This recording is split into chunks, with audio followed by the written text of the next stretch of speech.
오늘 설교의 제목을 같이 한번 읽어볼까요? 함께 읽겠습니다. 시작. 네, 이 질문을 생각하시면서 오늘 말씀을 통해서 세 가지를 함께 나눠봤으면 좋겠습니다. 첫 번째는 27절부터 30절 우리에게 물으시는 예수님에 대해서 이야기를 하고 있어요. 무엇이라고요? 네, 우리에게 물으시는 예수님, 사실 이것은 나에게 물으시는 예수님이다 라고 이야기할 수 있습니다. 예수님과 제자들이 빌립보 가이사랴 지역으로 나아가십니다. 그리고 그곳에서 예수님이 물으세요. 우리 27절의 말씀을 같이 한번 읽어볼까요? 27절의 말씀입니다. 시작.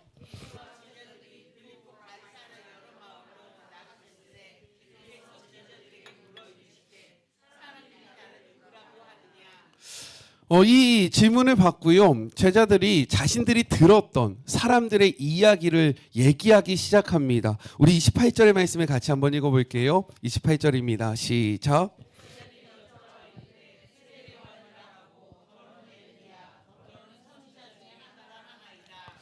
우리가 함께 말씀을 묵상하셔서 알고 있으시겠지만 헤롯이요 세례 요한을 죽인 다음에 예수님의 그 사역을 바라보면서 무엇이라고 이야기합니까?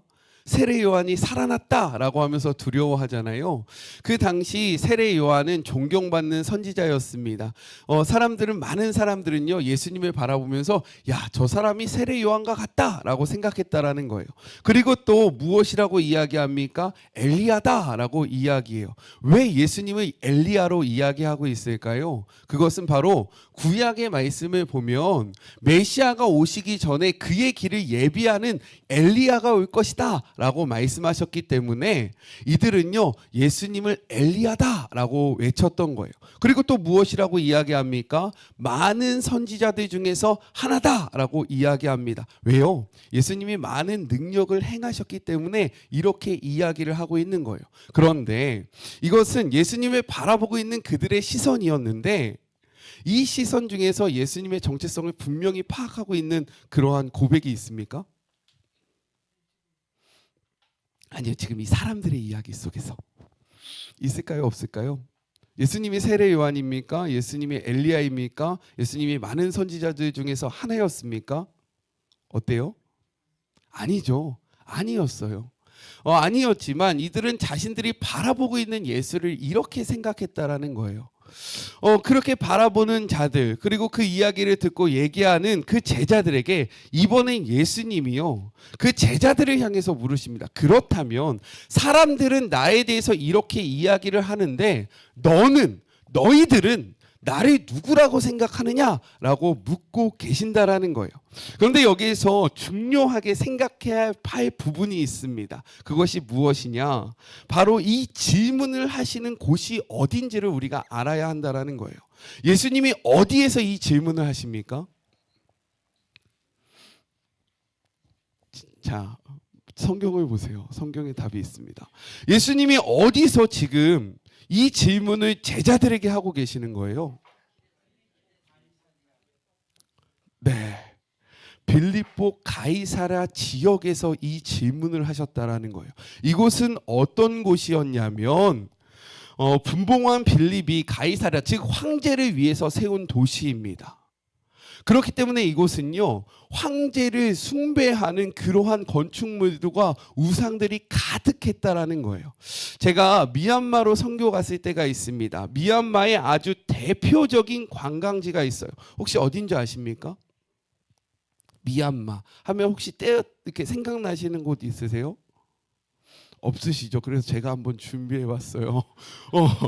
미얀마 하면 대표적으로 딱 떠오르는 것이 있는데 거기가 어디냐면 지금 이 사진이 보이잖아요. 이건 제가 직접 찍은 건데 이게 뭐냐면 쉐다곤 파고다라는 곳입니다. 쉐다곤 파고다. 그 미얀마의 수도 양곤의 가장 높은 곳에 위치한 사원이에요.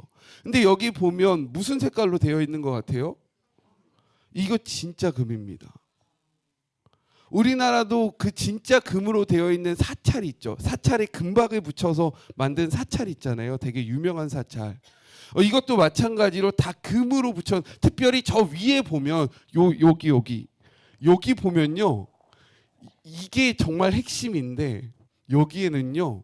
온갖 보물들이 다 달려 있다고 합니다. 근데 이것만 팔면 미얀마 전체 국민이 아무것도 안 해도 40년 동안 먹고 살 수 있을 만한 양이 저기에 달려 있다라고 해요. 여기에. 어마어마하죠. 어마어마합니다. 근데 이게 황금으로 되어 있다 그랬잖아요. 다음 사진 한번 넘겨주시겠습니까? 그래서 이게 진짜 어떠냐면 햇빛이 딱 그곳에 쫙 비치면 어떨까요? 진짜 반짝반짝 빛나고 그곳을 쳐다볼 수가 없습니다. 너무 빛이 나서. 제가 태어나서 처음으로 건물을 보면서 주눅이 들었던 곳은 처음이에요. 그 입장을 하고 나서 딱 코너를 돌자마자 이 모습이 딱 비치는데 얼마나 건물이 주는 그 웅장함, 이 장엄함이 큰지 저절로 주눅이 듭니다. 그리고 그런 생각이 들어요. 진짜로 여기서 기도하면 이루어지겠다 라는 생각이 들 정도로 아주 경건하고 웅장한 건물이 바로 저것입니다. 그런데 바로 그곳, 지금 오늘 성경이 이야기하는 빌립보 가이사랴 황제를 위해서 세웠던 이 도시가 이러한 곳이었다라는 거예요. 그래서 그 당시 그곳을 다니던 사람들은요, 그곳을 볼 때마다 어떠한 마음이 들었을까요? 역시 로마의 황제가 진짜 신이야. 야, 이러한 위대한 신에게 저항할 수 있는 자가 누구일까? 라는 생각을 하면서 살아갈 수밖에 없었던 곳이 바로 그곳이었다라는 거예요. 예수님은요, 일부러 제자들을 데리고 이곳을 향하여 나아가신 겁니다. 그리고 물으신 거예요. 그곳에서 너희들은 나를 누구라고 하느냐? 사실 이 질문은요, 언제 했으면 더 임팩트가 있었을까요? 예수님께서 물고기 2마리와 보리떡 5개로 5,000명을 먹이신 직후에 그 1만 명 이상 모인 사람들 앞에서 너희가 나를 누구라고 생각하느냐? 라고 물어보셨으면요, 모든 사람들이 대답했을 거예요. 당신이 메시아입니다. 당신은 하나님의 아들이십니다. 그런데 예수님은 그곳에서 묻지 않으셨습니다. 모든 자들이 우상을 바라보는 그 한복판에서 예수님과 함께 했던 그 제자들에게 자신의 정체성을 묻고 계신 거예요. 그러했을 때 베드로가 대답합니다. 주는 그리스도십니다. 마태복음에는요, 이 고백이 이렇게 담겨져 있어요. 주는 그리스도시요 살아계신 하나님의 아들이십니다. 이 말이 무엇입니까? 예수님은 다른 선지자가 아니라 우리를 구원하시는 메시아입니다. 우리의 구원자이십니다. 라는 고백을 했다라는 거예요. 베드로가 이렇게 세상의 한복판에서 그러한 고백을 할 수 있었던 이유는 무엇일까요? 그가 예수님과 함께하면서 예수님을 경험했기 때문인 겁니다. 아픈 자들을 고치시는 것을 눈으로 확인했고요. 귀신 들린 자를 쫓으시는 것을 경험했고요. 그리고 죽었던 자를 다시금 살리시는 그 하나님을, 그 예수님을 이가 직접 체험했기 때문에 그는요, 세상의 한복판에서도 이 헛된 우상들이 나의 삶의 주인이 아니라 오직 한 분 되신 예수님만이 나의 구원자이십니다 라는 고백을 할 수 있었다라는 거예요. 교회에서 예수님을 우리의 구세주로 고백하는 것은요, 사실 너무나도 쉽습니다. 그렇지 않아요? 그런데 중요한 것은 예수님은 교회에서 우리에게 너희는 나를 누구라고 생각하느냐라고 묻지 않으신다라는 거예요. 우리가 있는 일터에서, 우리가 살아가는 삶의 한복판에서 예수님은 나에게 물으십니다. 너희는 나를 누구라고 생각하느냐? 돈의 문제로 힘들어하고 있을 그때에, 명예의 문제로 힘들어하고 고민하고 있는 그때에, 내가 세상의 것들과 치열하게 싸워가고 있는 그 삶의 자리에서 예수님이 묻고 계신다라는 거예요. 기웅아, 너는 나를 어떻게 생각하냐? 이렇게 질문하시는 예수님 앞에 베드로와 같이 고백할 수 있는 우리 모두가 되기를 주님의 이름으로 축복합니다. 교회에서만 예수님을 그리스도라고 고백하는 것이 아니라 나의 삶의 자리에서 예수님을 그리스도로 인정하시는 우리 모두가 됩시다. 둘째는요, 31절부터 33절 예수님을 꾸짖는 베드로에 대해서 이야기를 하고 있습니다. 베드로에게 메시아이심을 고백받은 예수님은요, 비로소 자신의 그 사역을 이야기하기 시작하십니다. 31절의 말씀이에요. 31절 같이 한번 읽어볼까요? 함께 읽겠습니다. 시작.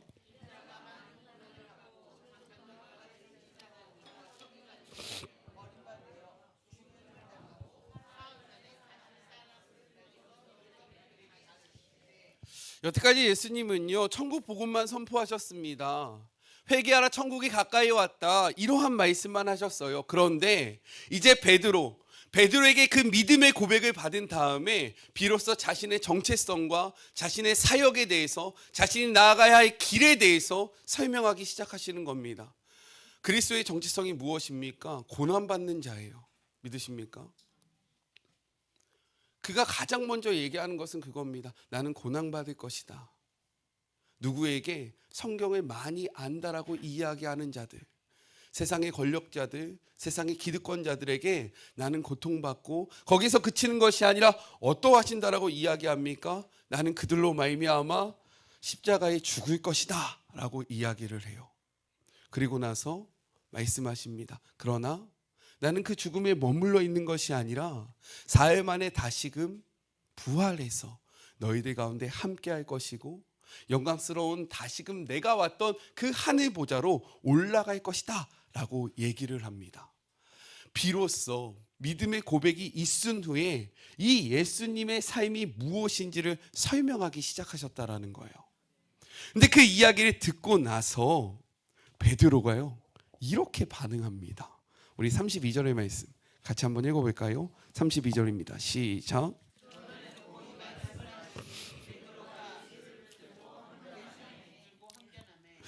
항변하다라는 말이요, 원어적으로 보면 꾸짖다, 야단치다 라는 말을 의미합니다. 무엇이라고요?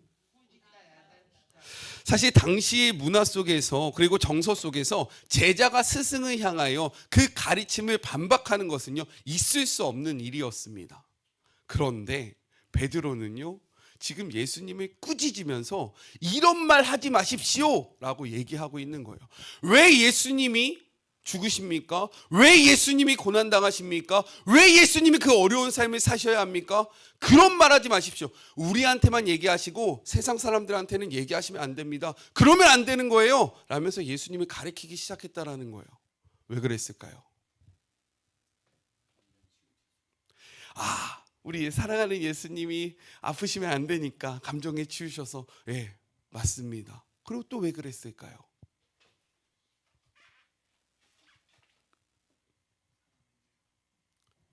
사람의 생각, 어떤 사람의 생각일까요? 조금 더 구체적으로.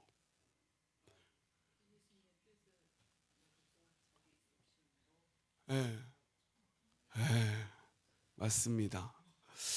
무엇이냐면 지금 베드로가 고백하잖아요. 주는 그리스도시요 살아계신 하나님의 아들입니다 라고 이야기했는데, 사실 이 믿음의 고백에는요, 자신의 욕망과 욕심이 담겨져 있었던 고백이었다라는 거예요. 베드로가 소망했던 메시아는요, 이스라엘의 왕으로서 군림하는 정치적인 메시아였습니다. 제자들은 다 그러한 예수님을 쫓았던 거예요. 예수님이 왕이 되시면 나도 한 자리 하겠지. 예수님이 왕이 되시면 나도 왕자에서 한 고을을 맡을 수 있겠지. 내가 지금은 이렇게 힘들어도 이것을 보상받는 그 딸이 반드시 오겠지 라는 생각으로 예수님을 따랐다라는 겁니다. 제가 하는 말이 진짜일까요? 거짓말일까요? 뭘로 확신하실 수 있으십니까? 저 거짓말. 네, 제가 제일 싫어하는 게 거짓말이긴 해도요. 네, 우리 말씀을 통해서 한번 확인해 볼까요? 마태복음 20장 20절의 말씀입니다. 마태복음 20장 20절의 말씀이에요. 신약 성경 33쪽에 있는 말씀입니다.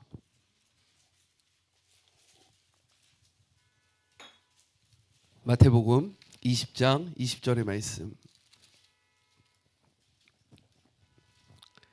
함께 읽겠습니다. 시작.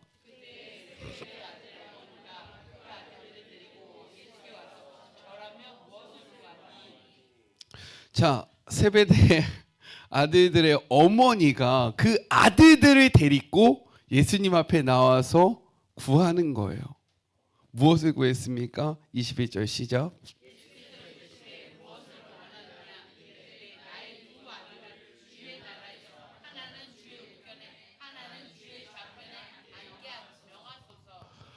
얘기하는 겁니다. 예수님, 당신의 나라가 되면요, 하나는 당신의 오른편에, 하나는 당신의 왼편에 앉게 해주세요. 이 얘기를 누구를 데리고 와서 합니까? 자신들의 아들들을 데리고 와서 합니다. 그러면 그 아들들도 이러한 것에 동조한 겁니까? 아닙니까? 동조한 거예요. 그런데 이러한 얘기를 듣는 그 예수님이 뭐라고 얘기하십니까? 자, 23절 말씀, 22절의 말씀 같이 한번 읽어볼까요? 시작.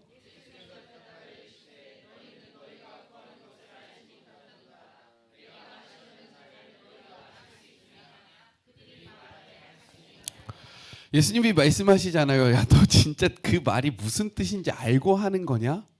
이 말이 무엇입니까? 그들의 생각은 예수님의 나라를 바라보고 있었다는 게 아닌 거예요. 그러니까 너 지금 네가 뱉은 말이 뭔지 알고 얘기하는 거야? 라고 얘기하는 거죠. 그런데 더 중요한 게 있습니다. 이 모든 것들을 바라보고 있었던 제자들이 있거든요. 근데 그 제자들이 이 대화와 이 상황을 보면서 어떻게 하는지 아십니까? 24절 이렇게 기록하고 있어요. 같이 한번 읽어볼까요? 시작.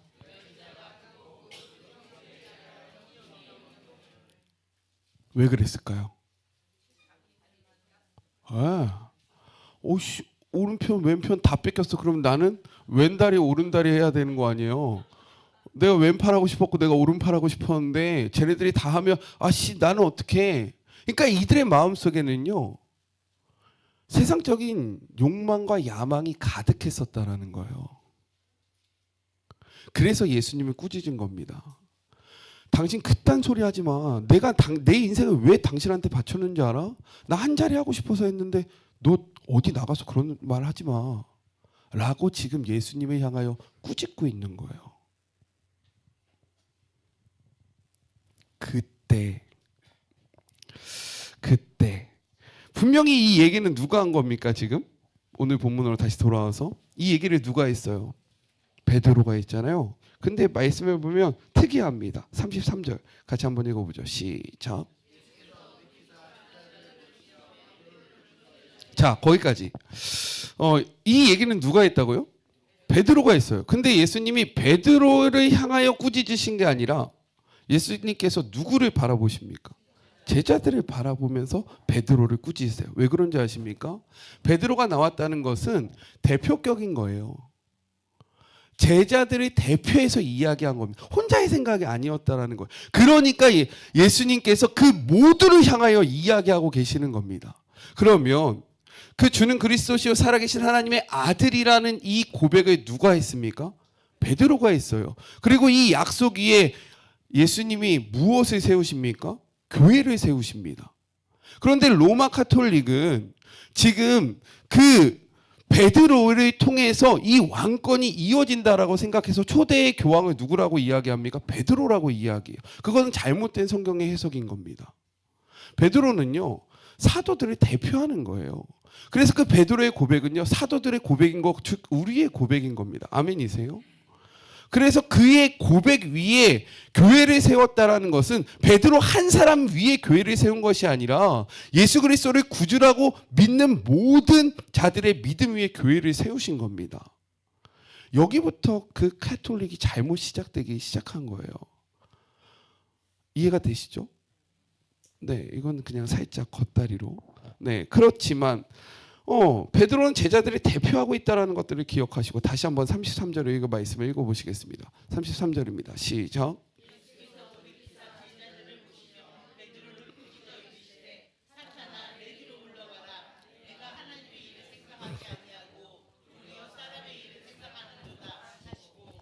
세상적인 욕심과 욕망에 사로잡혀 하나님 나라의 길을 가로막는 그 베드로 제자들을 향해서 예수님께서 외치셨던 말은 무엇입니까?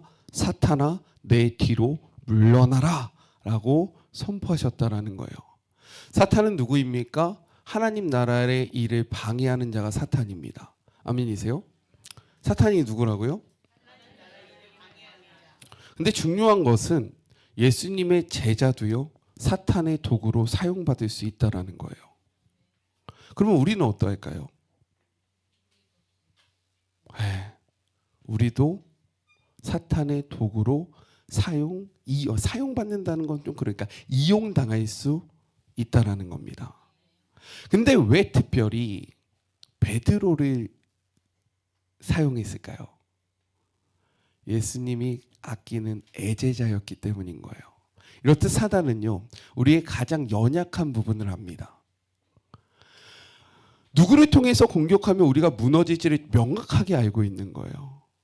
그렇잖아요. 우리 성도님들 그냥 모르는 사람이 나에게 한마디 딱 하면 그거에 데미지를 입으시는 분들이 있으시겠습니까? 아니죠. 뭐라는 거야? 그냥 하고 지나가잖아요. 근데 우리 성도님들이 사랑하거나 아끼거나 영향력을 주는 사람이 우리 성도님들을 향하여 비난하거나 손가락질하거나 아니면 무엇인가를 하면 어떻게시겠습니까? 무너지는 거예요.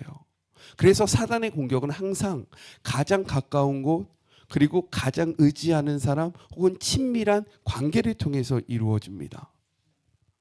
아멘이십니까? 그래서 우리 성도님들 정에 매이지 않기를 주님의 이름으로 축복합니다. 그래서 성경은 이야기하는 거예요. 너가 너희 부모나 너희 남편이나 너희 아내나 너희 자녀를 나보다 더 사랑하면 하나님 나라에 합당하지 않다라고 이야기하는 이유가 무엇이냐면, 정에 이끌려서 하나님 나라를 거부하면 그러한 자는 나에게 옳지 않다라고 얘기하고 있는 거예요. 정보다 중요한 것은 하나님의 나라입니다. 아멘이세요? 이렇다고 얘기해서 또 목사님이 부모를 거역하라고 했다, 남편의 말을 무시하라고 했다, 자식을 억압하라고 했다라고 적용하시면 안 되는 거 아시죠? 한번 짚고 가는 겁니다. 네, 꼭 이렇게 얘기하면 또 그렇게 얘기하시는 분들이 계셔가지고, 하지만 누구라도 그러한 존재가 될 수 있다라는 거예요. 그래서 우리는 무엇을 해야 합니까? 깨어 있어야 해요. 그리고 그들을 통해서, 그들의 입을 통해서 내가 하나님의 나라를 세우고자 할 때 그것이 방해될 때 우리는 어떻게 해야 합니까? 단호하게 그것을 끊어내야 한다라는 거예요. 사탄아, 물러나라. 아멘이십니까? 깨어 있으시기, 그리고 간절히 소망하는 것, 우리도 사탄의 도구가 되지 않기를 주님의 이름으로 축복합니다. 꼭이요. 아셨죠? 셋째, 34절부터 9장 1절, 제자가 누구인지 말씀하시는 예수님에 대해서 이야기합니다. 제자들이 하나님의 뜻에 대한 부족한 이해와 교만함을 드러내자 예수님은 제자가 누구신지에 대해서 설명하기 시작하세요. 34절의 말씀입니다. 함께 읽겠습니다. 시작.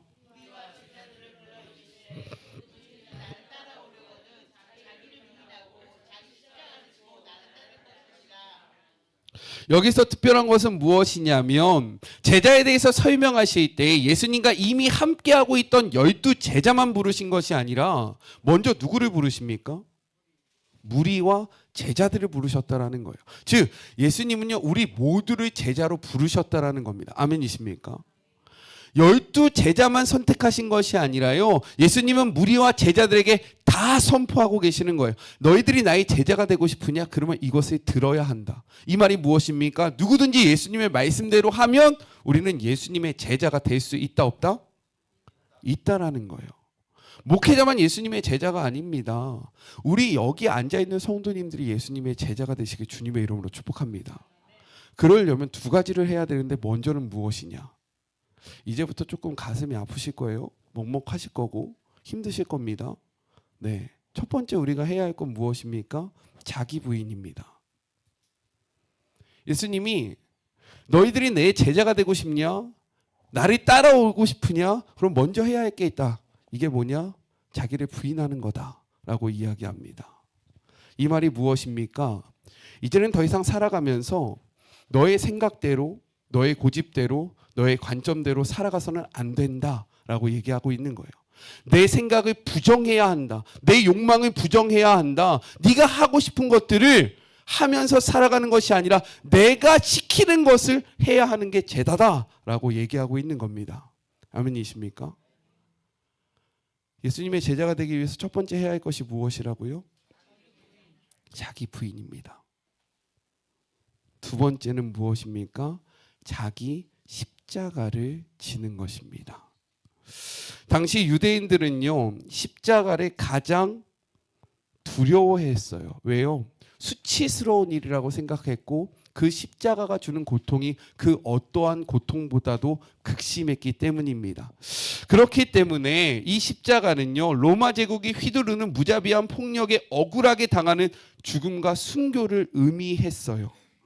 그렇게 십자가를 진다는 것은 무엇이냐? 각자의 삶 속에서 예수님으로 인해서 감당해야 하는 수치와 두려움이 있다라는 것입니다.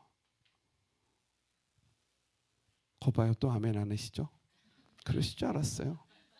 이제 우리가 함께한 지 건 2년입니다. 이제 예수님이 따라올 때요, 반드시 수치와 두려움이 동반된다라는 거예요. 믿으십니까? 그리고 이 복음의 여정을 위해서는요, 우리의 목숨을 내놓는 믿음의 결단이 있어야 된다라는 겁니다.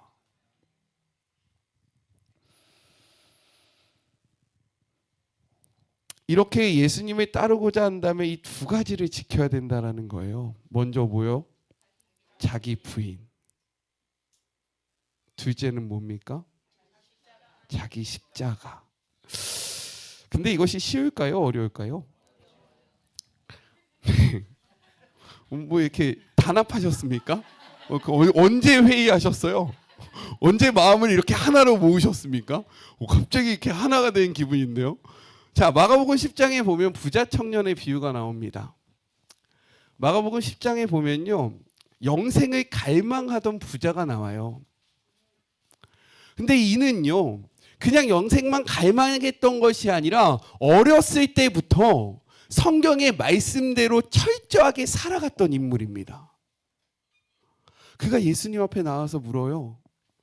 내가 영생을 하기 위해서 무엇을 해야 합니까? 그러니까요, 말씀하십니다. 너가 성경을 안 하니 성경의 말씀대로 가난한 자와 고아와 과부들을 도와라. 그러니까 그가 말합니다. 제가 이것은 어렸을 때부터 다 지켰습니다. 그때 예수님이 이렇게 말씀하세요. 마가복음 10장 21절의 말씀.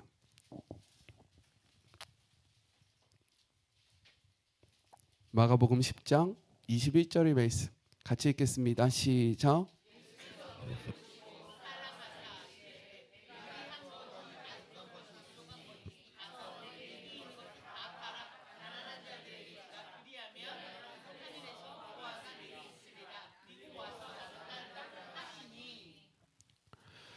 예수님께서 그 부자 청년을 보실 때요, 어떠하셨다라고 이야기합니까? 사랑하셨다라고 이야기해요. 너무 이뻤던 거예요. 잘했던 거죠. 그래서 그를 콜링합니다. 예수님의 제자로. 어떻게 콜링합니까? 야, 너에 있는 그 소유 다 팔아서 가난한 사람들에게 나눠줘. 그러고 나서 나와 함께 하자.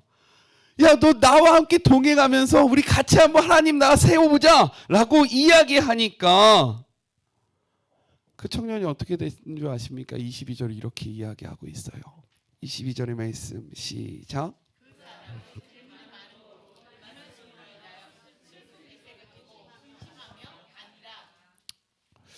이렇듯 사람이 자기를 부인하지 않고는요, 예수님을 따를 수 없습니다.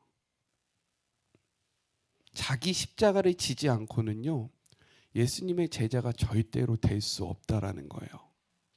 많은 예배를 드릴지라도, 우리가 지금 이 자리에 앉아 있는다 할지라도 우리가 우리 자신을 부인하지 않고요, 우리의 욕심을 내려놓지 않고요, 우리가 하고 싶은 것들, 우리의 욕망을 말씀 앞에 굴복하지 않으면요, 우리는 절대로 예수님의 제자가 될 수 없습니다. 거기서 더 나아가 우리에게 허락하신 그 자기의 십자가를 지지 않으면요, 예수님은요, 그를 제자로 삼지 않겠다라고 말씀하고 계시는 거예요. 믿으십니까? 벌써 근심하여 떠나갈 준비를 하고 계시는 분들이 계신 것 같아요. 막 이제 신발 신으시고 이제 막 옷 입으시고, 네, 이 길이 아닌가 봐. 내가 잘못 왔다. 야, 나가자. 야, 오늘 이후로 이제 끝이다. 네. 뭐 그러십시오. 뭐 그러십시오. 왜냐하면 예수님이 이어서 이렇게 말씀하세요. 오늘의 본문으로 넘어올까요? 35절의 말씀. 35절입니다. 시작.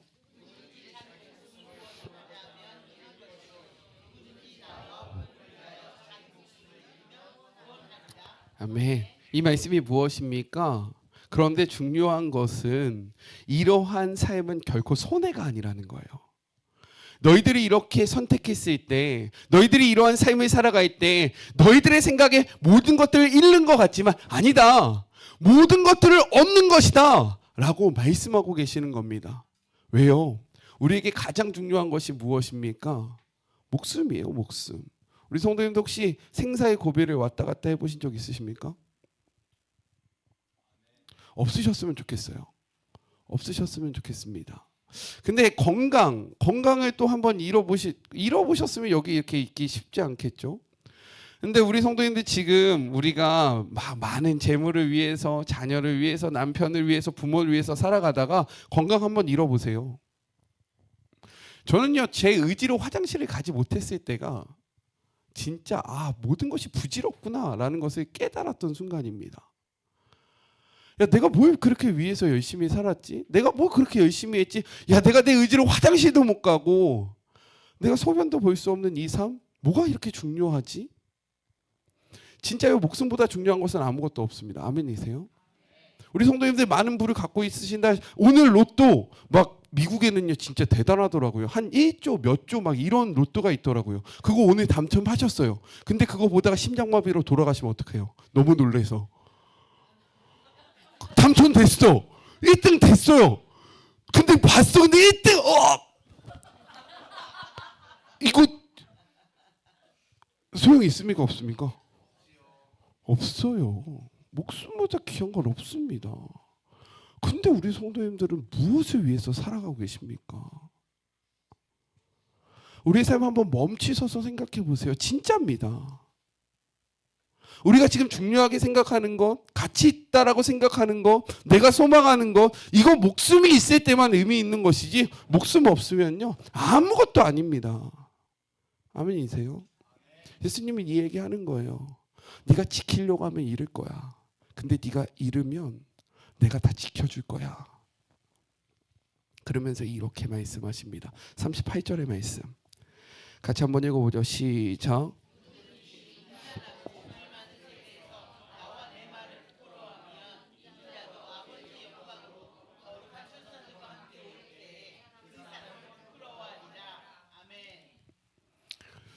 저는 이 말이 참으로 두렵습니다. 제가 하나님 앞에 딱 섰을 때 예수님 저 왔어요 라고 했는데 예수님이 저한테 너 누구니? 너 누구야? 라고 물으실까 봐 너무 두려워요. 근데 그렇게 하시겠다라고 말씀하고 계시는 거예요. 네가 이 땅에서 살아갈 때 나를 모른 척하고 나를 부끄러워하고 네 마음대로 네 뜻대로 살아가면 나는 마지막 때에 나도 너를 모른다라고 이야기할 거야. 이것은 약속입니다. 믿으십니까? 복음을 부끄러워하지 않기를 주님의 이름으로 축복합니다. 복음은 부끄러운 것이 아니에요. 우리의 삶은 절대로 부끄러운 것이 아닙니다. 제가 이번에 청년연합수련회를 계획했던 이유가 무엇이냐면 그 동서남북 교회로 갔습니다. 근데 그 교회는요, 야 진짜 무서운 교회예요. 거기 있는 청년들, 거기 있는 성도님들은요, 진짜로 자신의 인생들을 다 하나님 앞에 바치는 사람들입니다. 시간을 하나님 앞에 다 드려요. 물질을 하나님 앞에 다 드립니다. 그런데 그들이 망할 것 같죠? 망하지 않습니다. 우리 사랑하는 성도님들은 어떻게 살아가고 계십니까? 무엇을 지키려고 노력하고 계십니까? 무엇을 놓지 못하면서 이 자리에 앉아 있고 계십니까? 저는 예수님이 우리를 부르실 때에 많은 것들로 인하여 근심하지 떠나가지 않기를 주님의 이름으로 축복합니다. 떠나가서는 안 돼요. 예수님이 기용아 너 나와 함께하자. 내가 너와 함께하고 싶다라고 했는데 주님 저는 여기가 좋사오니 예수님은 그냥 저기 계시고 저는 여기에서 저희 것들을 누리겠습니다 라고 이야기하지 않는 제가 되었으면 좋겠고 우리 모두가 되었으면 좋겠습니다. 그러면서 이렇게 말씀하시죠. 9장 1절의 말씀입니다. 9장 1절의 말씀 함께 읽겠습니다. 시작.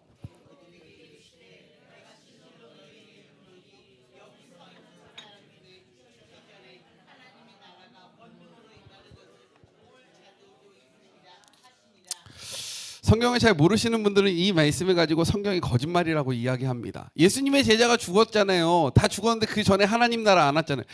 이 성경 거짓말입니다 라고 이야기합니다. 그래서 이것을 성경에서 난해구라고 이야기해요. 잘 설명될 수 없는 말씀이다. 그런데 이것은 그러한 말씀이 아닙니다.